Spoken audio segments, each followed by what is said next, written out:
महादेवी हत्तीणीचा मुद्दा मुख्यमंत्र्यांच्या दरबारात, नांदणी ग्रामस्थांसह कोल्हापूरचे लोकप्रतिनिधी फडणवीसांच्या भेटीला.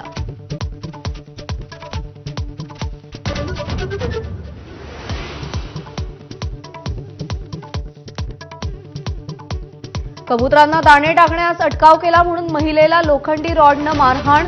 मीरा रोडमधील धक्कादायक घटना, दोघांविरुद्ध गुन्हा दाखल.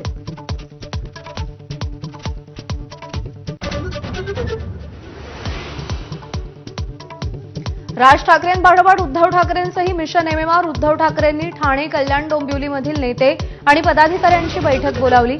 महापालिकेच्या रणनीतीवर चर्चा होणार. एनडीए बैठकीत पंतप्रधानांकडून राहुल गांधींची खिल्ली. बालिश बडबडीला सुप्रीम कोर्टाची फटकार. पंतप्रधानांचं वक्तव्य.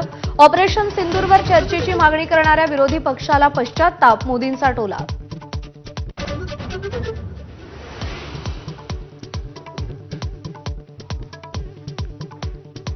इंडिया आघाडीच्या बैठकीची धास्ती घेतल्यानं एनडीएची बैठक. संजय राऊतांचं वक्तव्य. ट्रम्प यांना धडा शिकवतो असं मोदी म्हणाले तर त्यांचा सत्कार करू. राऊतांचा खोचक टोला.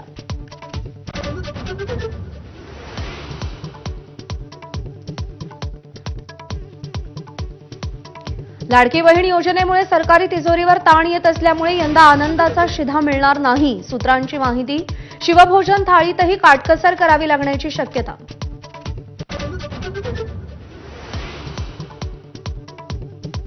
रायगडच्या पालकमंत्रीपदाचा वाद पुन्हा ऐरणीवर. 15 ऑगस्टला पालकमंत्री म्हणून भरत गोगावलेंना झेंडावंदनाची संधी देण्याची मागणी मुख्यमंत्र्यांकडे करणार. उदय सामंत यांचं वक्तव्य. सर्वधर्म समभाव हा नीचपणा. संभाजी भिडेंचं पुन्हा वादग्रस्त वक्तव्य. तर आंबे खाऊन मूल होतं या वक्तव्याचाही पुनरुच्चार. परभणीतील माजी आमदार बाबाजानी दुराणी काँग्रेसच्या वाटेवर. 7 ऑगस्टला मुंबईमध्ये हर्षवर्धन सपकाळांच्या उपस्थितीत पक्षप्रवेश होणार.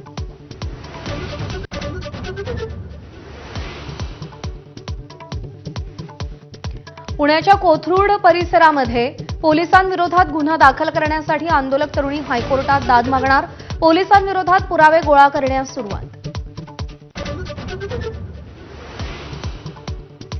दिल्लीतील लाल किल्ल्याच्या सुरक्षेतली मोठी त्रुटी उघड. दिल्ली पोलिसांच्या स्पेशल सेलचा डमी बॉम्बसह लाल किल्ल्यात प्रवेश. 7 पोलीस कर्मचारी तातडीनं निलंबित. 3,000 कोटी रुपयांच्या कर्ज घोटाळा प्रकरणी उद्योगपती अनिल अंबानींची आज ईडीकडून चौकशी. ईडीनं डझनभर बँकांना पत्र पाठवून कर्जाची संपूर्ण माहिती मागितली.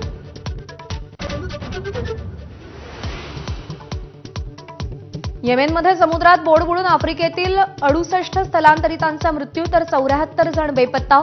इथिओपियातून युएईला बेकायदेशीर मार्गाने जात असल्याची माहिती.